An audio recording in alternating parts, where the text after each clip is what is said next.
fair to say that you really don't have much of an idea what your quarterback will be for the future?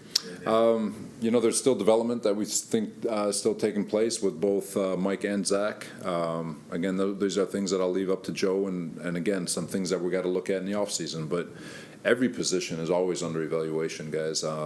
Even with as good as the defense has been this year, we're going to look everywhere. You're just trying to find ways to get better, and whether it's schematically or personnel-wise.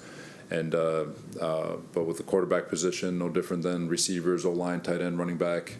We're going to do our best to make sure that we figure out exactly what's best for this organization at this time in 2000 for the rest of this week, and then again in 2023, and whatever that decision is, we'll roll with it. You mentioned the youth, not only players but for coaches, Robert. So with youth, you expect growth and development and so forth from year to year. So are you happy with the growth that you've seen on offense from last year to this year? It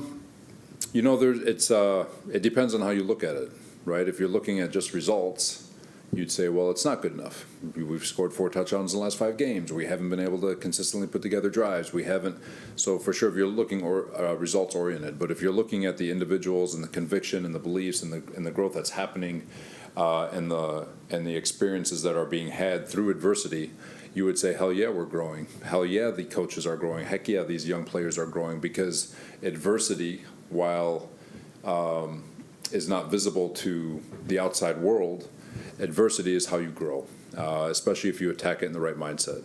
And you'd be remiss not to acknowledge that guys have gotten a lot better at their process. I've gotten a lot more conviction in how they want to go about things, both players and coaches. And I get the results not there yet, but it's so important to stay within the process and understand exactly can you see tangible growth outside of result.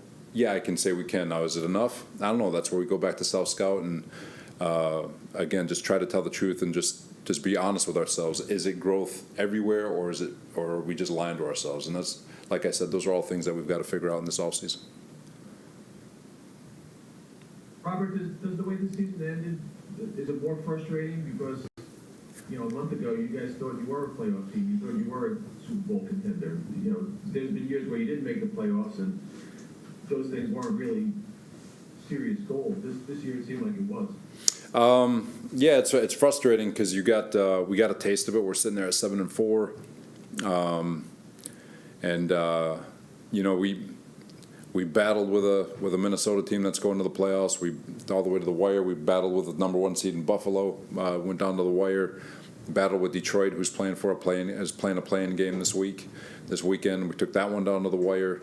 And I think the sour taste is over the last 2 weeks. It wasn't our best these last 2 weeks. That's where, for me, just really disappointed in the way we've gone about our business the last 2 weeks in terms of giving ourselves a chance again against a team in Jacksonville that's about to win their division, and a team in Seattle who's got a chance to make the playoffs if they win and get some help. So yeah, it's tough. All of it's tough, but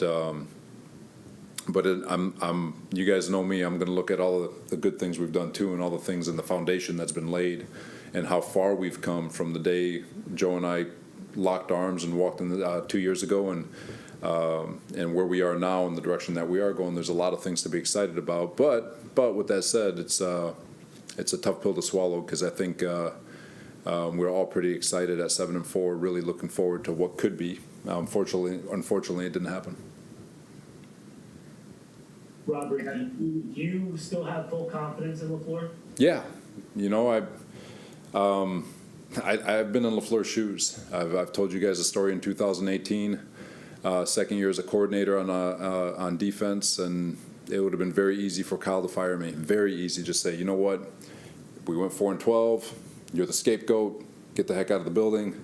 But to his credit, he sat down. He went over the weeks following the season, and committed to me, and the rest is history. So. You got to have the discipline to be able to go back and make sure that you're telling the truth about what's happening in the building, and not coming away with knee-jerk reactions that could derail what could be a pretty damn good football coach, or a good player for that matter. And that's where Zach comes into play.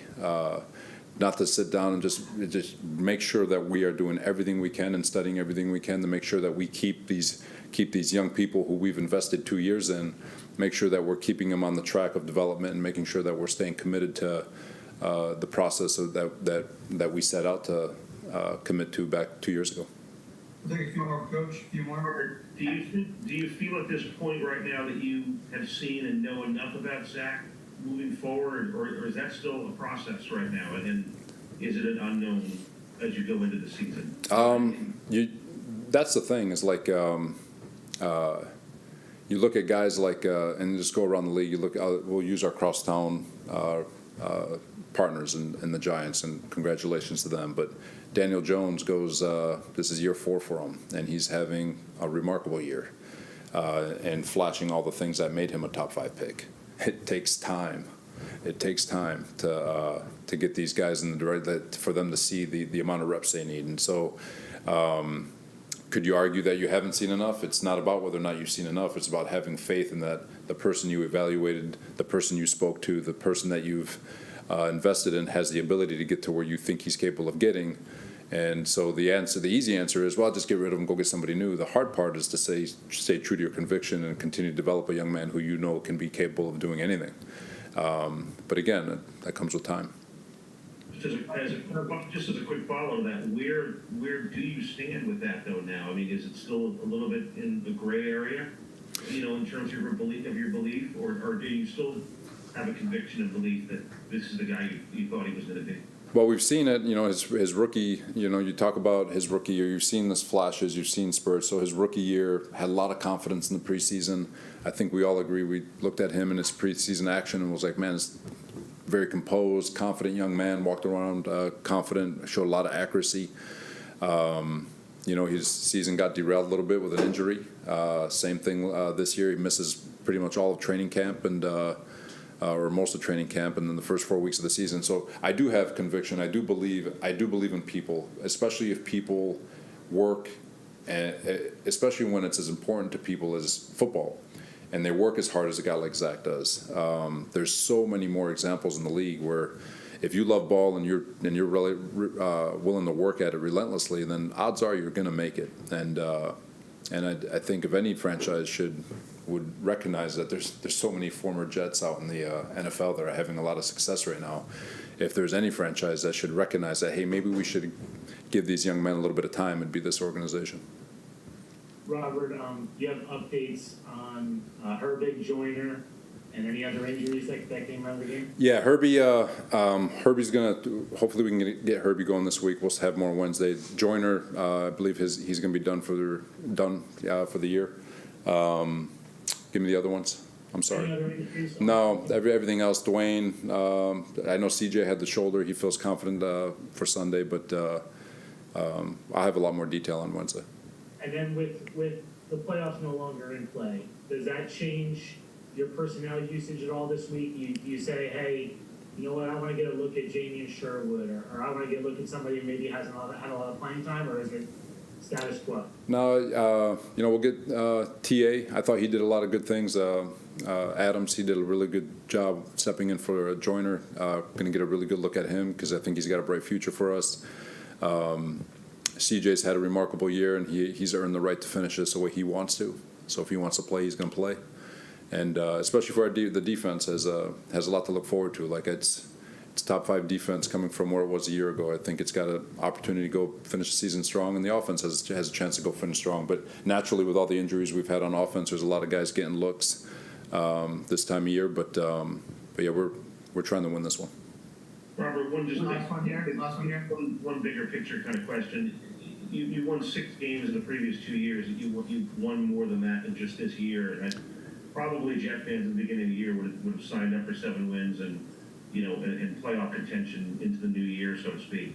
Do you think at some point after the disappointment kind of dissipates a little bit, that people will be able to look at that in more of a positive light than it feels like right now? No, I do.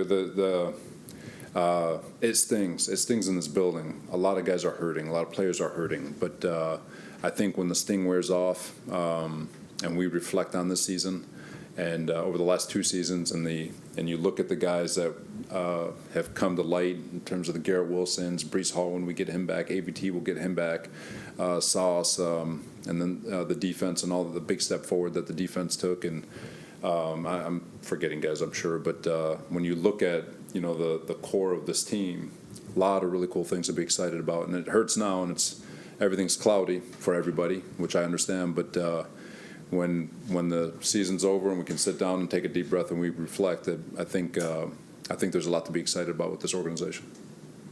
Thank you, everyone. Thank you, Coach. Thanks, guys.